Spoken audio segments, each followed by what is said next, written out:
गुरु प्यारी सात संगत जी, आप सभी को राधा स्वामी जी।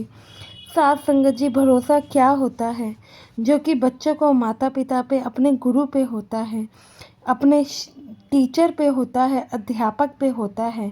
उन्हें इस चीज़ का विश्वास होता है, जो चीज़ आज अध्यापक ने हमें इस कक्षा में पढ़ाई है वह सही होगी, क्योंकि अध्यापक गलत नहीं हो सकते हैं, ऐसा बच्चे सोचते हैं। क्योंकि उन्हें उन पर अटूट विश्वास है, वो बड़े हैं, उन्हें सही राह दिखा रहे हैं, तो और इन सब चीज़ों से भला उनको क्यों विश्वास ना हो। तो साथ संगत जी, ये सब के लिए बच्चों को पहले से ही संस्कार हमें देने पड़ते हैं। ऐसे ही एक विश्वास की साखी है जो कि छोटे से बच्चे की है, ये बात तो सभी जानते हैं। जैसा बच्चा देखते हैं अक्सर वैसे ही करने लगते हैं।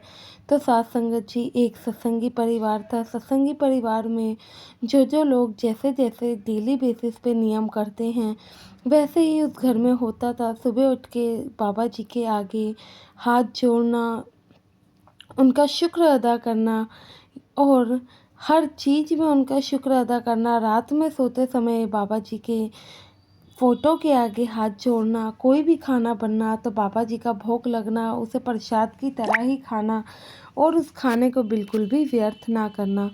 बच्चा ये सब चीज़ें शुरू से ही अपने घर में देखता था और मानता भी था कि मतलब कहीं ना कहीं तो ये सब चीज़ें सही हैं, तभी तो उसके घर वाले करते हैं।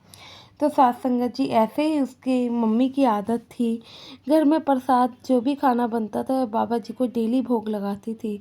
एक दिन होता यूँ है कि वह बच्चा बाबा जी को खाने का भोग लगाने की जिद करता है, तो माँ कहती है कि नहीं बेटा, आप भोग नहीं लगा सकते हैं, आप खाना गिरा दोगे। पर वह बच्चा जिद करता है और कहता है कि नहीं मम्मी, आज तो मैं ही बाबा जी को खाना खिलाऊंगा। और वह माँ से कटोरी ले लेता है। माँ कहती है कि चलो मैं यहीं खड़ी हूँ, तो मेरे सामने भोग लगाओ। लेकिन बच्चा मना कर देता है, कहता है कि नहीं आप जाओ, मैं बाबा जी से अपने आप बातें करूँगा और फिर उन्हें खाना भोग लगा दूँगा। ऐसा कह के बच्चा माँ को वहाँ से भेज देता है। माँ के वहाँ से जाने के बाद बच्चा बाबा जी के फ़ोटो के पास जाता है और कहता है कि बाबा जी चलो, आज मैं आपको खाना खिलाता हूँ। यह कहकर वह बाबा जी को भोग लगाने लगता है। जब भोग लगाने लगता है तो खाना मतलब कि जैसे ही पहला चम्मच से भोग लगाता है तो वह बाबा जी की फ़ोटो के ऊपर गिर जाता है। फिर वह कहता है कि चलो कोई बात नहीं, मैं सारा खिला देता हूँ, फिर ही मतलब कि साफ़ करूँगा। तो वह बच्चा धीरे धीरे खिलाने लगता है, बट वह सारा खाना मतलब कि थोड़ा सा भोग लगाता है और फिर वह फ़ोटो को गंदा कर देता है। फ़ोटो को कपड़े से साफ़ करता है, लेकिन निशान नहीं जाते हैं। काफ़ी देर तक मेहनत करने के बाद भी फ़ोटो में कुछ दाग लगे रह जाते हैं। बच्चे को माँ की बात याद आती है, जब माँ ने कहा था कि तुम रहने दो, तुम खाना गिरा दोगे। तो इस चीज़ से वह सोचता है कि अगर माँ ने ये चीज़ देख ली तो वह मेरे पे काफ़ी गुस्सा करेंगी। तो एंड में वह उस फ़ोटो को लेकर जाता है वॉशरूम में और नलके के नीचे फ़ोटो को धोने लगता है। तो साथ संगत जी, वह फ़ोटो को अपने घर में धो रहा था, लेकिन उस समय बाबा जी का परोर में सत्संग चल रहा था और बाबा जी वहाँ अचानक से गीले हो जाते हैं। तो संगत पूछने लगती है कि बाबा जी, आप यहाँ पर गीले कैसे हो गए, आप तो सत्संग फरमा रहे हैं। तो फिर संगत का जवाब देते हुए बाबा जी कहते हैं कि है एक मेरा प्यारा सा भक्त जो कि मुझे पानी में भिगा रहा है। अब किसी का भरोसा तो नहीं तोड़ सकते हैं, क्योंकि उस बच्चे को भरोसा था कि वह फ़ोटो को साफ़ कर ही लेगा।